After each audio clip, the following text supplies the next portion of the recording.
You're listening to the Orisha Wisdom Podcast, episode 46.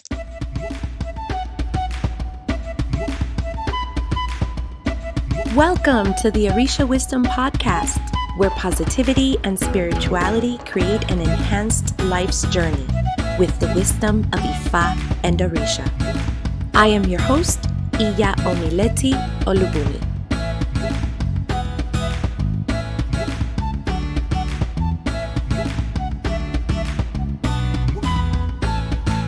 Welcome to the Orisha Wisdom Podcast. I am Omileti. Thank you for spending some of your time with me to talk about all things Orisha, spirituality, and growth. So turn up the volume in your car and put on your earbuds or grab a cup of coffee or tea. I'm good for keeping hydrated, people. So let's listen in and chat. This episode is being brought to you by our sponsor, Alejos 101. This is a program created for the new person, the Alejos who are eager to get started and want someone to help them through the process. It's also for the Aborishas who, for one reason or another, they don't have a godparent, but this is the journey that they want to continue on. Want to get started? Then Alejos 101 is a great choice. It's an in-depth program with year-long benefits that will guide you through the A to Z's of being an Alejo or an Aborisha and have a great experience in the process. Want to know more? Go to www.orishawisdom.com/A101 coming soon.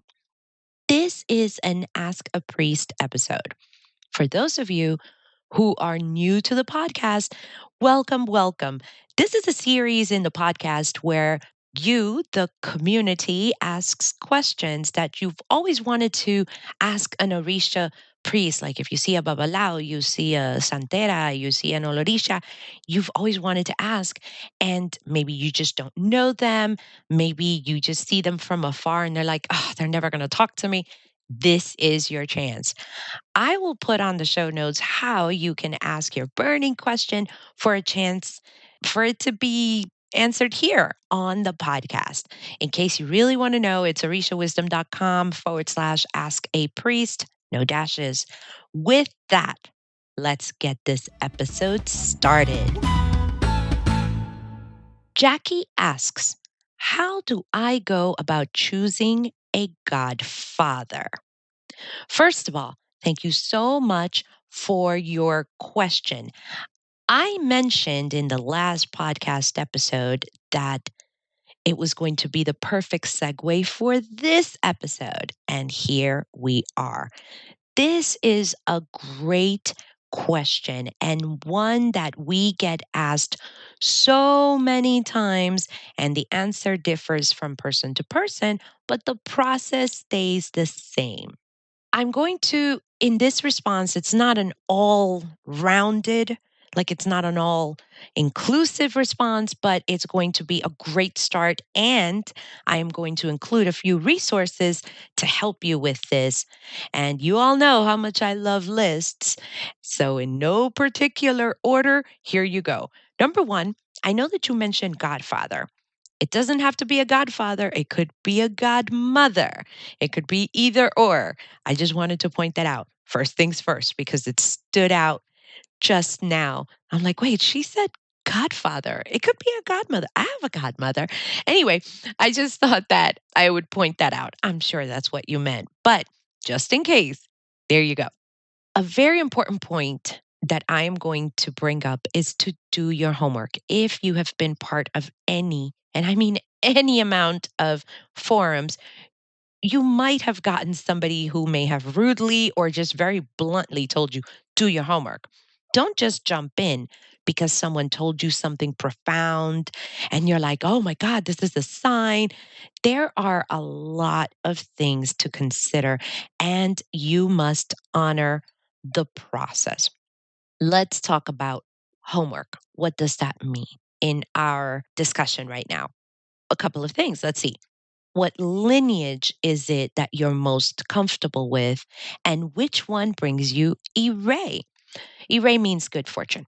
You could love candomblé. I know I do, but my ire may be somewhere else. So you could love candomblé, but your ire is in lukumi. Investigate, participate, ask questions, attend events, get your readings done, get your spiritual work done, and give those readings and spiritual work time to manifest and invest the work and time that it's going to take, however long it takes. I met someone. I remember I was at a bembe, and when you are very young and starry eyed, I am so grateful for the elders because they'll come to you and they're like, "Are you okay?" And I'm like, "No, I have no idea what's going on." And I was just starstruck with all the priests and the Orishas were starting to come down. And this person said, "You see her?" So this person was mounted by Elegba because that's her crowning Orisha. And I was like, wow, that is so amazing. And then I'm like, oh my God, I can't wait until it's my turn. And I remember that this priest kind of slid over to kind of whisper in my ear because the drums are really loud. She waited 30 years to crown. And I'm like, what? Like, are you serious? I'm ready to do it like tomorrow. Because I was busy at a bembe that day, so I couldn't do it that day. Had to wait at least a day, according to me. And the point is that this person had to wait a really long time to finally get all her ducks in order for her to initiate, which is why I'm saying however long it takes. Another point, how is this person that you're considering living their life? Is he a thug? Is she a drug dealer? Is this a person who broke up a marriage because they slept with a married person or somebody in a relationship? Is this a good parent or a deadbeat parent? It's going to sound judgmental, but this is going to give you a good sign into what type of godparent they will be to you. Another point, are they living well or are they living in a shack under a bridge? I know it's just a saying. I'm trying to make a difference and to give you a perspective. Truth is that you want somebody who's able to live well. I didn't say rich, but just well, comfortable. Someone who is able to manifest a decent living standard into their lives. If you go to this person's house, are there five piles of dirty dishes from 2 weeks ago? And is it raining roaches from their walls? And are the mice doing the tango when you step in? This might not be a good choice. Think about this for the moment. You will be spending a lot of time with this person. Some of those nights can be very long. You may need to sleep over. You may need to do a Bose in the middle of the night, and you're going to crash in people's couches. It's just the way that it works. How can they help you with your living standard if they are not well themselves? There's a saying amongst the Yoruba that you cannot give ashe that you do not have. Just something to think about. Another point I have, what is this person's teaching style? Are you a person who likes a lot of structure? Some people function very well with a very strict structure. Some people function better when the situation is more lax. Do you ask a million questions and do you need to get each one answered? That doesn't mean that you're going to get everything you ask answered, but it should be someone who is responsive to you. Do they yell a lot? Do they make fun of their other godchildren? Do they make them examples in public? Like, yeah, this person, and no sabe nada. That means it doesn't know anything. Or this is one that I've heard. You're an embarrassment. I've heard that one.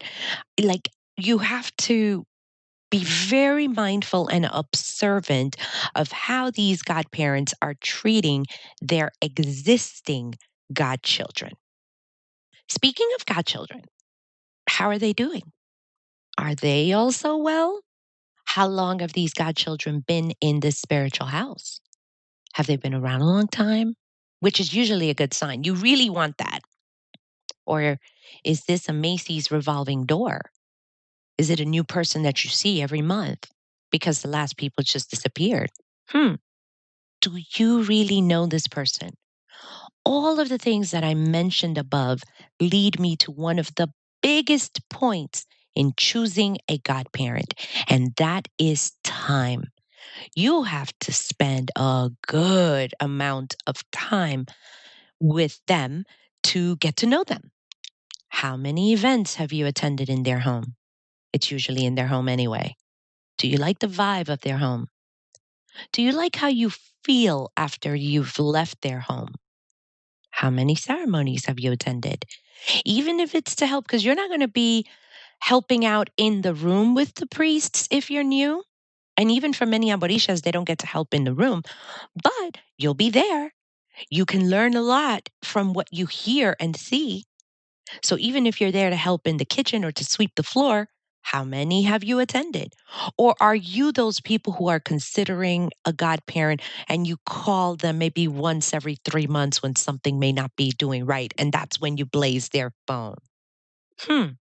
These are very important things to consider, and it has to do with time. You cannot do it in a quicker way. You just can't. It's very, very rare to find somebody that, oh, that's it, and it works out.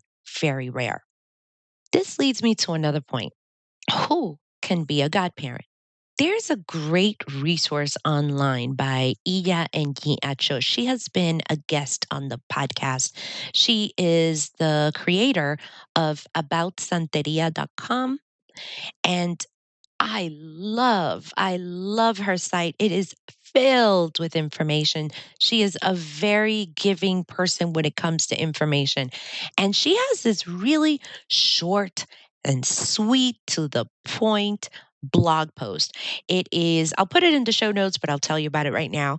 About santeria.com/godparents. Basically, what you're going to be focusing on right now is an olorisha or a santero, which means a priest of Orisha. That's usually going to be the one that you're going to focus on at the moment. And the main thing that this person has to have is that they have to have gone through OCHA, what we call OCHA or cariocha. That means they have to have gone through initiation.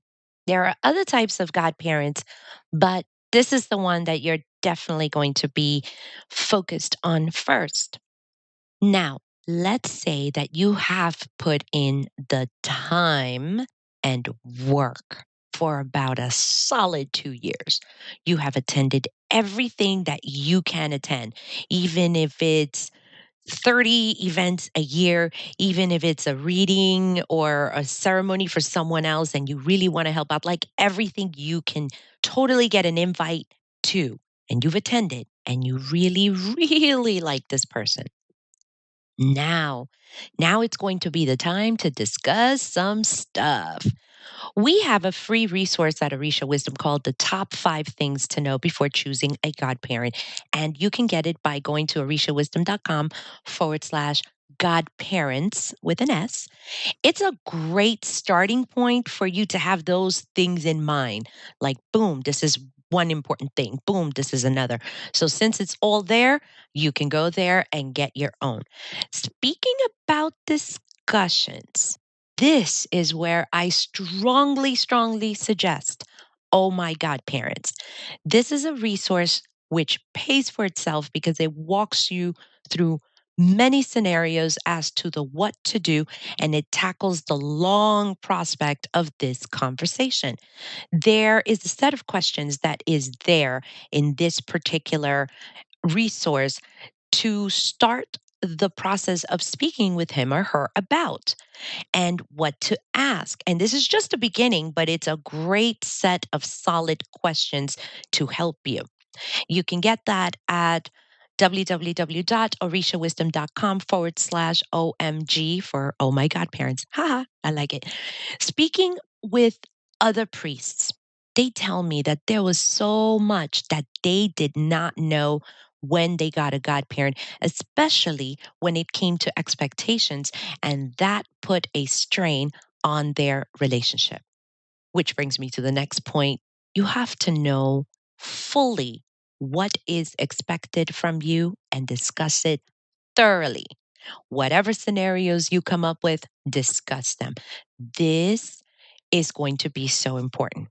Now, let's say you've done all of this. You've done the 2 years hanging out. You like them. You like the godparents. They live well. They're nice. They have challenges. They're not perfect, but they're really good people. And you like this family and you're thinking about this godfather or potential godmother. Take your time to think about this. You might be very high on emotions and you think that this is the best person ever and you're so giddy with joy. Stop right there. This is where many thousands of dollars of a mistake are made. Stop. Take the time to meditate and to really think this through. You have to be 100% and then 115 more percent sure that this is the person for you. If there is just one little shred of a doubt, stop right there. Your spirit might be trying to warn you of something. And another bit, it just might not be your time. I've mentioned this before that when I was younger, I was ready to initiate and I didn't care if it was Daffy Duck or Mickey Mouse. Did not care. I just wanted to get initiated. And the truth is, looking back, I had the energy. I could stay up all night. I don't think I was ready for it. Knowing now what I know, to handle the responsibility, to understand the level, the service, the amount of work that you have to do with a godparent, I just wasn't ready, which is why I said it might just not be your time. This is another point. It now takes me to a very big point, if not the biggest point, the organic energetic process. This is a process of energy. You have embarked on this journey. Yes. You have let your ancestors know. Yes. And you're meditating about this and you're wishing every morning that you want to meet this great godparent. And these readings that you're getting from this godparent are awesome and you need elekes. And so you're about to get them. Stop right there. Yes, you may need them, but it doesn't have to be the second and it doesn't have to be with that person. I've mentioned this as well before. It is very rare, very, that people stay with the first person who reads them. I've only seen that once in my life, just once. I've heard about the other, but with my eyes, I've only seen it once, or at least my ears, because I know this person. Sometimes this person, the one that you're getting the readings from and you're getting to know, they are like a bridge to take you to another part of your journey. You will either meet someone new or the energetic flow will take you to where you need to go. Oh, that rhymed. I should put that in a rhyme somewhere. It sounds woo woo. I know. Honestly, I don't know how to explain it. After speaking with so many folks, they tell me their stories, and the one common denominator is that all the stories were different, all of them. Their journeys are all unique on how they landed with their godparent. You have to accept the process. You have to immerse yourself in it. You have to know that there is a place for you. And the fun of it is the journey. Part of this journey is to pick a person who is going to spiritually guide you. And for example, it took me more than a decade, and I don't regret it. I'm going to share with you the last resource. The last resource is a great podcast episode. It is called Godparents Demystified. I mentioned that Iya Enyi Acho was a guest. This is where she really brought it. She brought on the all her nuances about choosing a godparent, what it meant to her. She shared her journey. We really dove deep into questions that people have and challenges that people have, and how it doesn't have to be so complicated. I am going to put this, of course, on the show notes. But if you need to know it now, it's www.orishawisdom.com/36. It was an amazing episode. And I'm so grateful to her for helping our community to really dive deep into not making it such a complicated process, but telling you the truth about what it is to get a godparent and the journey and a lot of advice. I am hoping that these have helped you and will point the way for you to know what you need to know before choosing a godparent. Thanks again, Jackie, for this question. You have asked it, but it is a big question that is asked by many, if not all of us at some point. I know I asked this question a lot. You have reached the end of this episode. Thank you so much for hanging out with me until close to the end. We're almost there. Couple of things. This episode was brought to you by Alejos 101, program written for the brand new person in the Orisha Traditions in mind, as well as the Aborisha who has been struggling to find their way. For details, when this program opens, and I promise you it is opening really soon, go to www.orishawisdom.com/A101 coming soon and get on that list because you deserve to start the year on a great spiritual direction. Here are the resources that we discussed. I am going to put Enyiacho's Godparent blog post about santeria.com/godparents. The 5 top things to know before choosing a godparent is www.orishawisdom.com/godparents with an S. Our super thorough, oh my God, parents, this is very thorough on this topic. OrishaWisdom.com/OMG. And here's a quick note, there's a limited time discount and it's over $70 off right now. So if that's something that you absolutely are considering, save your time and future money, because if you do not spend your money on initiations right with the right person, you may have to do all that again. And it's just so not worth it. So get it. It's at a great discount right now. And lastly, Godparents Demystified with, again, Iya Enyi Acho, and that is www.orishawisdom.com/36 because it's the 36th episode. Some of you may know that I am notorious for making calls and hanging out with folks in our community to see how I can help, or maybe I can point in the right direction, or something that I've seen that really stood out. And many have told me that in gratitude that they would like to send me an ashedi or to send me some money. They're like, yeah, what's your PayPal? And I never, ever take it unless I perform a service. If you want to help this podcast and you want to contribute, then support our sponsors, either Alejos 101 and Olubunmi Creations. You can find out about all of this by going to www.orishawisdom.com/Iya Omileti. I feel much better getting funds or getting paid for a service for something that I do. So if you want to support the podcast, you've been asking, I've gotten emails, I've gotten notes. This is a great way to do it.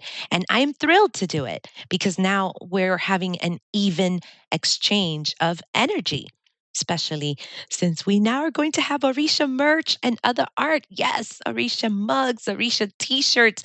I am pretty stoked. And there are Orisha ademu dishes, like little offering dishes. There are two sizes. The little one is so cute. It's like 3 to 4 inches. It's very cute. It's very small. And then the big one is 6 inches. It's really nice so that you can have something to give to your rishas and to put your little ademus. I love it. So if you want to support the podcast, that is the way to do it. Remember, if you have a burning question that you've always wanted to ask a priest in the Orisa traditions, Ask a Priest is here to help with that. Go to www.orishawisdom.com/ask a priest and ask away. If your question is chosen, we'll let you know, and it's going to get answered in the podcast. Exciting stuff, right? A lot going on. And this is great for the start of a new year. For show notes, go to www.orishawisdom.com/46. If you liked this episode and found it valuable to you and your growth, share this podcast episode so that someone else can also get something out of it, especially this one, because it's going to be key to what to do to find a godparent. If you have 5 minutes and less for you youngins that are like so mega fast on social media and phones, hop on over to iTunes and leave us a review. I read each and every one, and they help to keep us on the map. They give us the fuel that we need to keep going and to keep creating more content for your spiritual journeys. They really mean the world to me. And if you are on YouTube, like the episode, subscribe, and click on that little bell icon so that you will be the first to know when there is a new video uploaded. Stay tuned for the next episode where we will go through another of your questions from Ask a Priest. The next one is going to cover a question that really jumped at me because it's a good one and it has to do with divination. That's all that I'm going to share for now. I don't want to give it away, but I can't wait. Until next time, may the elevated ancestors and all Orisha bless you immensely. Odabo. Thank you for listening to the Orisha Wisdom Podcast. Be sure to check out the show notes at orishawisdom.com/podcast. Can't get enough of Orisha Wisdom? Check us out at orishawisdom.com and subscribe to our community. Remember, the wisdom of Ifa and Orisha is all around us. Be blessed, and until next time.